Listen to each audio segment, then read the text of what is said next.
The Federalist Papers number 23. The necessity of a government as energetic as the one proposed to the preservation of the Union.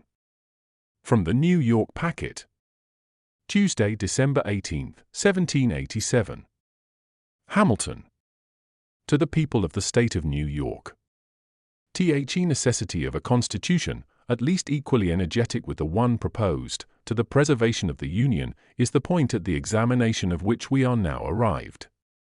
This inquiry will naturally divide itself into three branches: the objects to be provided for by the federal government, the quantity of power necessary to the accomplishment of those objects, the persons upon whom that power ought to operate. Its distribution and organization will more properly claim our attention under the succeeding head. The principal purposes to be answered by union are these: the common defense of the members, the preservation of the public peace as well against internal convulsions as external attacks, the regulation of commerce with other nations and between the states, the superintendence of our intercourse, political and commercial, with foreign countries. The authorities essential to the common defense are these: to raise armies, to build and equip fleets, to prescribe rules for the government of both, to direct their operations, to provide for their support. These powers ought to exist without limitation, because it is impossible to foresee or define the extent and variety of national exigencies, or the correspondent extent and variety of the means which may be necessary to satisfy them. The circumstances that endanger the safety of nations are infinite, and for this reason no constitutional shackles can wisely be imposed on the power to which the care of it is committed. This power ought to be coextensive with all the possible combinations of such circumstances, and ought to be under the direction of the same councils which are appointed to preside over the common defense. This is one of those truths which, to a correct and unprejudiced mind, carries its own evidence along with it, and may be obscured, but cannot be made plainer by argument or reasoning. It rests upon axioms as simple as they are universal. The means ought to be proportioned to the end, the persons, from whose agency the attainment of any end is expected, ought to possess the means by which it is to be attained. Whether there ought to be a federal government entrusted with the care of the common defense is a question in the first instance, open for discussion, but the moment it is decided in the affirmative, it will follow that that government ought to be clothed with all the powers requisite to complete execution of its trust. And unless it can be shown that the circumstances which may affect the public safety are reducible within certain determinate limits, unless the contrary of this position can be fairly and rationally disputed, it must be admitted, as a necessary consequence, that there can be no limitation of that authority which is to provide for the defense and protection of the community in any matter essential to its efficacy, that is, in any matter essential to the formation, direction, or support of the national forces. Defective as the present Confederation has been proved to be, this principle appears to have been fully recognized by the framers of it, though they have not made proper or adequate provision for its exercise. Congress have an unlimited discretion to make requisitions of men and money, to govern the army and navy, to direct their operations. As their requisitions are made constitutionally binding upon the states, who are in fact under the most solemn obligations to furnish the supplies required of them, the intention evidently was that the United States should command whatever resources were by them judged requisite to the common defense and general welfare. It was presumed that a sense of their true interests, and a regard to the dictates of good faith, would be found sufficient pledges for the punctual performance of the duty of the members to the federal head.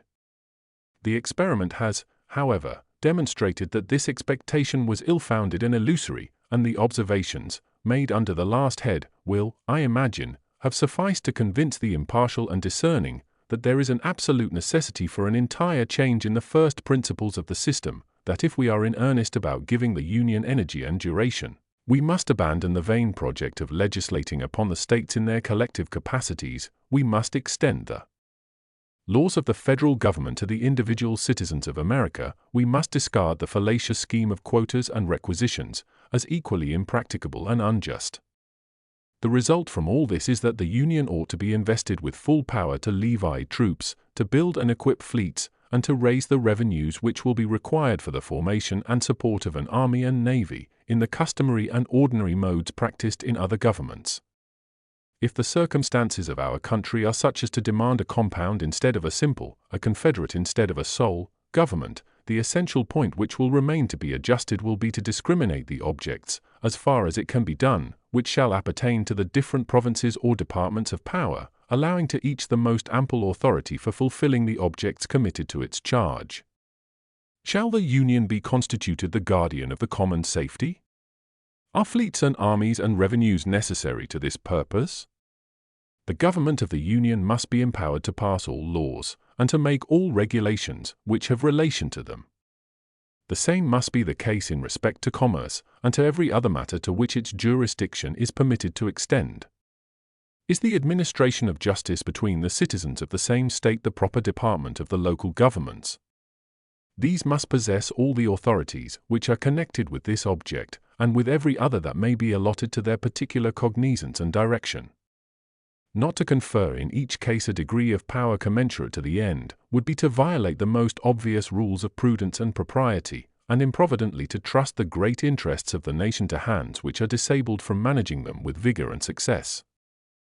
Who is likely to make suitable provisions for the public defense, as that body to which the guardianship of the public safety is confided, which, as the center of information, will best understand the extent and urgency of the dangers that threaten, as the representative of the whole, will feel itself most deeply interested in the preservation of every part, which, from the responsibility implied in the duty assigned to it, will be most sensibly impressed with the necessity of proper exertions, and which, by the extension of its authority throughout the states, can alone establish uniformity and concert in the plans and measures by which the common safety is to be secured. Is there not a manifest inconsistency in devolving upon the federal government the care of the general defense, and leaving in the state governments the effective powers by which it is to be provided for? Is not a want of cooperation the infallible consequence of such a system? And will not weakness, disorder, an undue distribution of the burdens and calamities of war, an unnecessary and intolerable increase of expense, be its natural and inevitable concomitants? Have we not had unequivocal experience of its effects in the course of the revolution which we have just accomplished?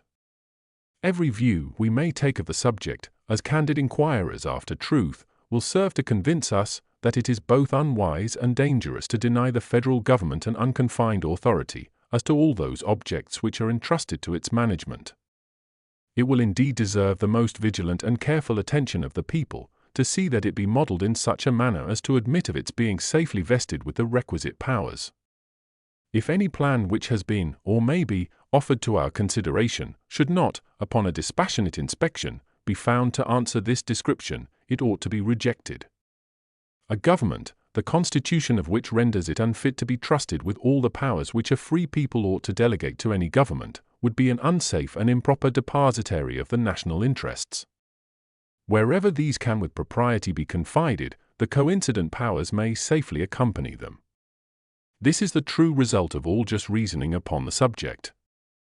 And the adversaries of the plan promulgated by the Convention ought to have confined themselves to showing that the internal structure of the proposed government was such as to render it unworthy of the confidence of the people. They ought not to have wandered into inflammatory declamations and unmeaning cavils about the extent of the powers.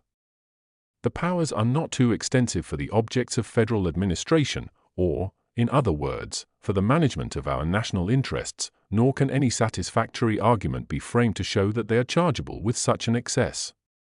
If it be true, as has been insinuated by some of the writers on the other side, that the difficulty arises from the nature of the thing, and that the extent of the country will not permit us to form a government in which such ample powers can safely be reposed, it would prove that we ought to contract our views, and resort to the expedient of separate confederacies, which will move within more practicable spheres. For the absurdity must continually stare us in the face of confiding to a government the direction of the most essential national interests, without daring to trust it to the authorities which are indispensable to their proper and efficient management. Let us not attempt to reconcile contradictions, but firmly embrace a rational alternative. I trust, however, that the impracticability of one general system cannot be shown. I am greatly mistaken if anything of weight has yet been advanced of this tendency, and I flatter myself that the observations which have been made in the course of these papers have served to place the reverse of that position in as clear a light as any matter still in the womb of time and experience can be susceptible of. This, at all events, must be evident, that the very difficulty itself, drawn from the extent of the country, is the strongest argument in favor of an energetic government, for any other can certainly never preserve the union of so large an empire. If we embrace the tenets of those who oppose the adoption of the proposed constitution as the standard of our political creed, we cannot fail to verify the gloomy doctrines which predict the impracticability of a national system pervading entire limits of the present confederacy. Publius.